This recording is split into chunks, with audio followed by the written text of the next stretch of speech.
വാർത്തയിലേക്ക്. Kerala engineering medical പ്രവേശന പരീക്ഷ വിജയിച്ച വിദ്യാർത്ഥികൾക്ക് ഒരു സന്തോഷ വാർത്തയുമായി എം സിഗ്മ ഗോകുലം. മുന്നോട്ടുള്ള പ്രയാണത്തിൽ വിദ്യാർത്ഥികൾക്ക് ദിശാബോധം നൽകാൻ സൗജന്യ വെബിനാർ സംഘടിപ്പിക്കുന്നു.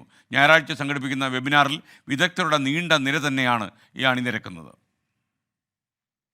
കീം പരീക്ഷ കഴിഞ്ഞ വിദ്യാർത്ഥികൾക്ക് എഞ്ചിനീയറിംഗിൽ ഏത് സ്ട്രീം എടുക്കണം, ഏത് കോളേജിൽ പ്രവേശനം നേടണം, അങ്ങനെ വിദ്യാർത്ഥികളുടെ എല്ലാ സംശയങ്ങൾക്കും ഉത്തരം നൽകാൻ ലക്ഷ്യമിട്ടാണ് എം സിഗ്മ ഗോകുലം വെബിനാർ സംഘടിപ്പിക്കുന്നത്.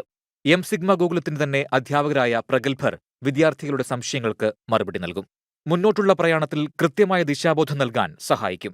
എം സിഗ്മ ഗോകുലത്തിലെ തന്നെ അധ്യാപകരായ excise, ISRO scientist, military engineering service officer തുടങ്ങിയ എഞ്ചിനീയറിംഗ് മേഖലയിൽ പ്രാഗൽഭ്യം തെളിയിച്ച പ്രമുഖരായ വെങ്കട്ടരാമനും ജലീലുമാണ് വെബിനാറിന് നേതൃത്വം നൽകുന്നത്. കീമിലെ റാങ്ക് അനുസരിച്ച് വിദ്യാർത്ഥികൾക്ക് കിട്ടാൻ സാധ്യതയുള്ള എഞ്ചിനീയറിംഗ് സ്ട്രീമും കോളേജും അടക്കമുള്ള സംശയങ്ങൾക്ക് എക്സ്പേർട്ട് ടീം മറുപടി നൽകും. ഞായറാഴ്ച വൈകിട്ട് 6 മണിക്ക് എം സിഗ്മ ഗോകുലത്തിന്റെ യൂട്യൂബ് ചാനലിലൂടെയാണ് വെബിനാർ സംഘടിപ്പിക്കുന്നത്. News desk 24.